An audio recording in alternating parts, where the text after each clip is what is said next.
Hello everyone, I'm Joe Ackourey, and welcome to the Fly of the Week. For this episode, episode 56, I'll be tying a Baetis Spinner, also commonly known as a blue-wing olive spinner. If you followed me in the previous episodes, episode 53, 54, and 55, I started to tie the life cycle of the Baetis. The Baetis nymph, the Baetis emerger, the Baetis adult. So we're going to finish up with the Baetis spinner. So without further ado, let's get started. Alright guys, here we go. The Baetis Spinner, or commonly known as the blue-wing olive spinner.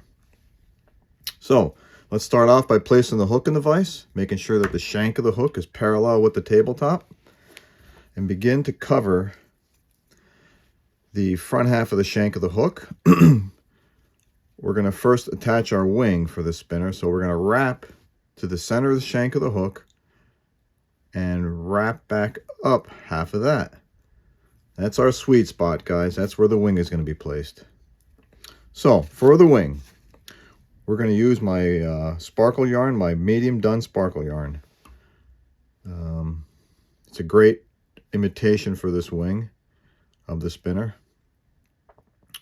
I mean, just make it a little bit tinier. I chose a size 16 hook for illustration purposes, just so you could see what's going on here. And hopefully you guys can see all the finer details while I put this fly together for you. Okay, so the wing is prepared. I'm exaggerating the length of this wing so that I could easily handle it. So, I'm going to attach the wing with a loose loop, just like so. And I'm going to figure eight it. I'm in that sweet spot that we determined a minute ago. Just going to go back and forth until I lock it in with like 6 or 7 figure eights. Just take your time and do it right. Okay, so the wing looks something like that. I'm going to gather up the wing and wrap a couple of securing wraps on the front of it and a couple of securing wraps behind it, just to secure that figure eight. And there you have it.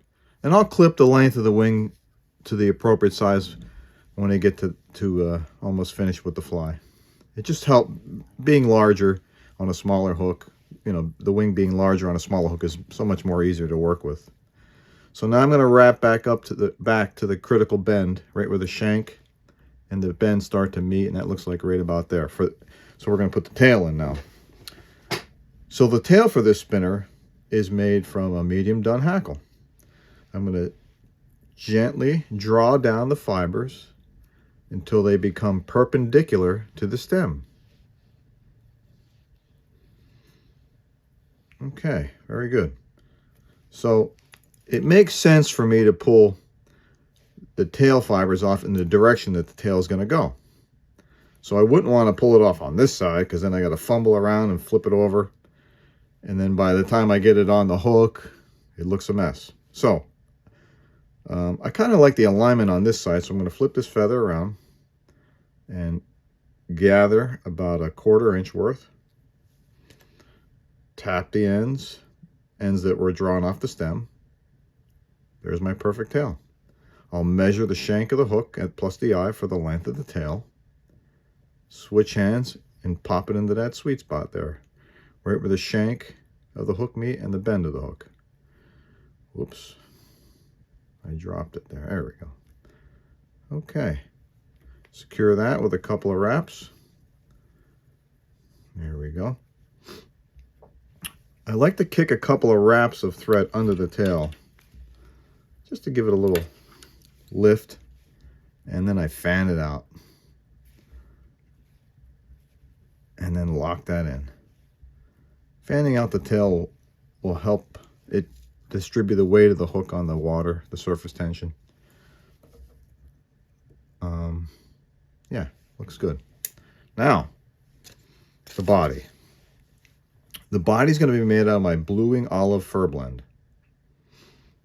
These are pretty skinny flies, mayflies, so don't overdo it with the fur blend, guys. The thinner, the better. I'm going to just draw it a little bit and just, it's like wispy. You can see through it. I'm going to just dub a real fine noodle of blend on my thread, as you can see, and just work it back and forth. It's almost as thick as a thread. The thinner the better.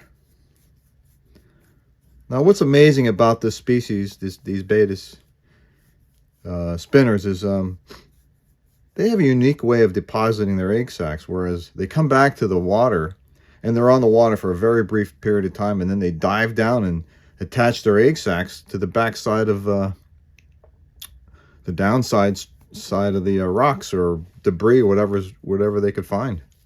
And this fly will serve, you could fish it dry and then you could fish it wet or wet. So getting back to the tie, let's pick our tails up and just kick a wrap of fur blend underneath the tail. Again, the thinner the better. You get much better results with a thinner body, I'm telling you. Especially for those finicky trout. A little balled up there, here we go. I pull pretty hard on that. Okay, then when you get to the wing, you're going to figure eight your fur blend around the wing, like so.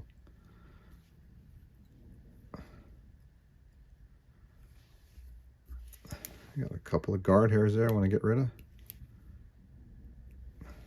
A little bit more blend in the front. Just a tad, guys. You don't want to overdo it.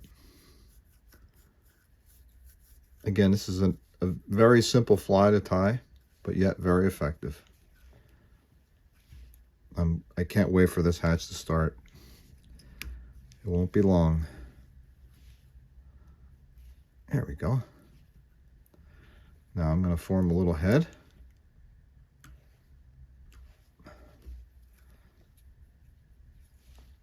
A little bit of fuzzy there. There we go. Tie your knot.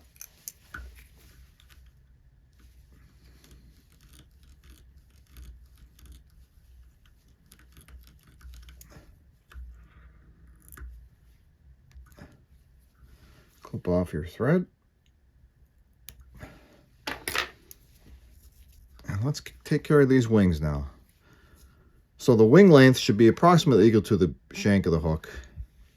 So I'm just going to eyeball it a little bit.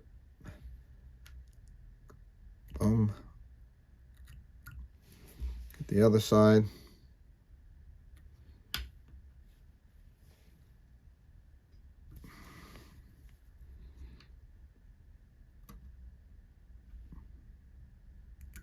There you go. Looks good. Got one wild strand of sparkle yarn there. Yeah, man. A little bit of glue and this fly's done. There we go.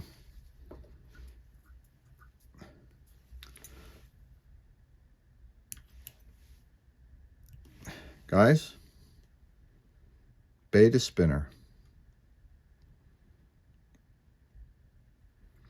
Remember, the thinner the bodies, the better.